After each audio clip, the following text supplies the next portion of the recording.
Oi, cá estou de novo para te falar um pouco do meu cotidiano mas principalmente do livro, evidentemente.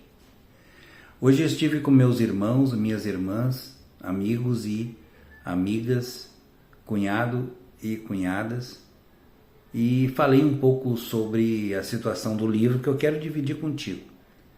Na realidade, o livro deve ficar pronto ainda esse mês, impresso, e vamos começar a vendê-lo. E é um momento muito importante para mim, porque esse contato com meus irmãos, que se no passado era diário, agora é esporádico, por causa da vida atribulada de todos, e também porque o nosso contato é muito virtual, né? Então, se encontrar de vez em quando é fundamental. E o momento com todos eles me lembrou de um fato importante que foi fundamental na hora de escrever o livro. Logo que eu fui para o Paraná, ainda em 2002, eu tive a presença do meu filho, de 8 para 9 anos, que quis morar comigo.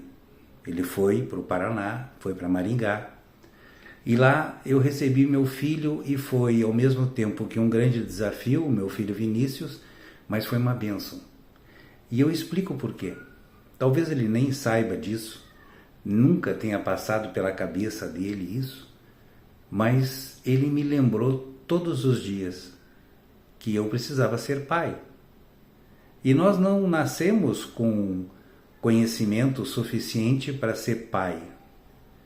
Na realidade, o filho também não vem com um manual de instruções, você sabe bem disso, para explicar como ele deve ser tratado. E isso foi um desafio enorme para mim, como seria para qualquer um ser pai, e como é para qualquer um ser pai.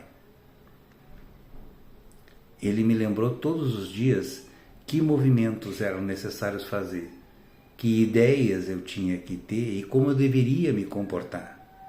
Mas lá por 2006, quando voltamos para Maringá e em seguida fomos para Curitiba, onde fiquei trabalhando no governo do estado, o meu trabalho era de muitas viagens e o livro ficou meio que engavetado. Eventualmente eu pegava no livro para contar algumas coisas que eu me lembrava e rascunhar algumas ideias, mas na realidade ele não desenvolveu. Não desenvolveu porque eu sempre me perguntava o que o pai faria comigo numa situação X que eu estava vivendo com meu filho. Isso começou a ser frequente e eu comecei a me perguntar muitas vezes o que o pai faria naquela situação. E é claro que isso acabou me remetendo a ideias, a situações, a momentos que eu vivi com meu próprio pai.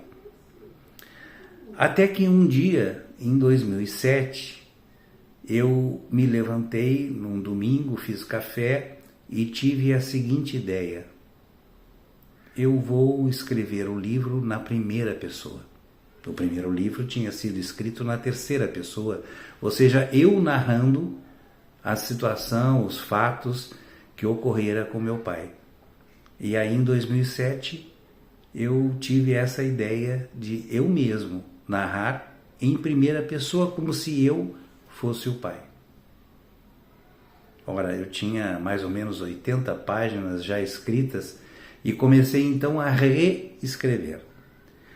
Acabou que o fato de eu me perguntar tudo que o meu pai faria naquela situação me fez então buscar ideias em mim mesmo, da minha própria experiência, mas com o meu pai falando, ou seja, com o vocabulário do meu pai. E aí eu encarei um outro grande problema. Qual era esse vocabulário, como ele falava, como ele queria as coisas organizadas.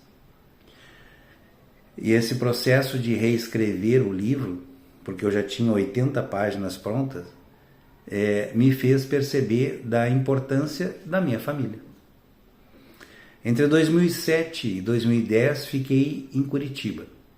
E à medida que o tempo ia passando, eu cada vez ia sentindo mais falta de conviver com a minha família, que eu era alimentado apenas no final do ano, quando eu vinha a Porto Alegre e convivia com meus irmãos e podia compreender e absorver algum vocabulário do meu próprio pai que eu nunca tinha prestado atenção. Então, em 2010, tudo muda. Porque no final de 2010, eu recebi um convite para voltar para o Rio Grande do Sul. E tudo isso é uma outra história, que eu conto domingo que vem. Um grande abraço, um beijo no coração.